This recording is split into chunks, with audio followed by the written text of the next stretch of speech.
grace of God is sufficient for that, ladies. Whatever. My dad used to tell of a lady that lived in his neighborhood that was bedridden. And the preachers would go by to encourage her, and she would encourage them.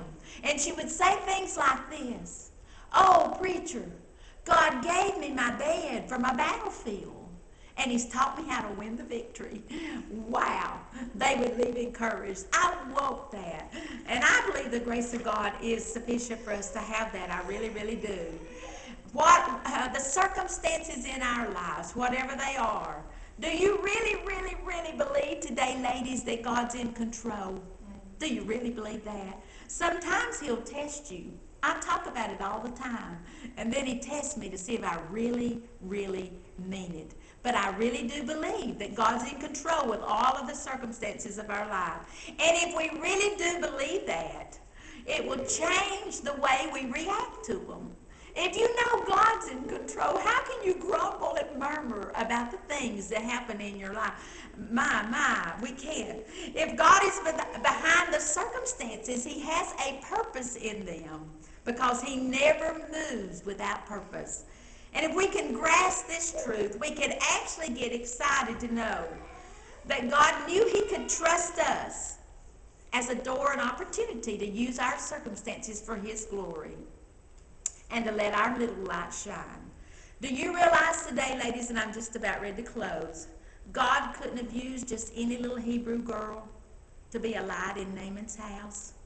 If it had been some little Hebrew girls, we'd have said, I'm glad he's got leprosy. I hope he dies. Maybe I can go free and go back home.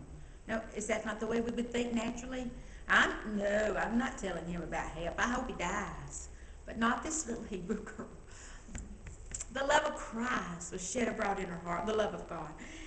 He couldn't trust just any Jewish boy to be a light in Egypt, but he could trust Joseph. Can God trust you and me today? Can he really? As I teach these lessons and I speak on these things, I do inventory in my heart. Do you mean this, Loretta? Or do you mean what you're telling these ladies? Way in the very depths of my soul, I believe this with all of my heart. It's changed my life. It has really changed my life. When you know God's in control, then you can trust him for whatever's happening. So many souls are dying. They're waiting for the light. So many grope in darkness. They're lost in sin's dark night.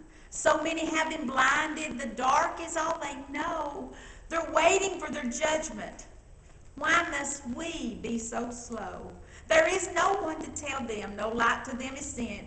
If they could hear the gospel, perhaps they would repent. So many souls are dying, still waiting for the light. Oh, won't you pierce their darkness? Oh, won't you do what's right? God said to Paul, I have set you to be a light to the Gentiles. And I wonder today, ladies, who has God put in my life, in your life, that we can be a light to? The chorus to that song, brighten the corner where you are. Brighten the corner where you are. Someone far from harbor, you may guide across the bar. Brighten the corner where you are. I want to be that bright and shining light. My husband and I were talking to our neighbor just the other day. He's a wealthy man. He does not know how much he owns. His worth. He's got more money than he knows what to do with. And he's lost. He just lost his wife last year to cancer. And he's turned bitter. But I thought he's got the most beautiful home sitting up on the hill. Oh my goodness, it's just beautiful. He has everything he wants. But he is the most miserable man right now that I've ever met. He is so sad. He said, I go in my house, I don't even turn my lights on. I just sit there. And I thought, wealth all around him. Everything he could just ask for, and it's there. And he's lost. He's miserably lost. And I want to be a light to him. The Lord let us just talk to him just a little bit day before, maybe Monday. I was pushing my little grandson down the road, and he came up, and my husband came up about the same time.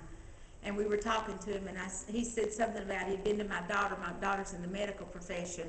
And he had been to her for some blood work. And he said, I haven't called her back to see how it is. I don't care, he said. And I said, don't die.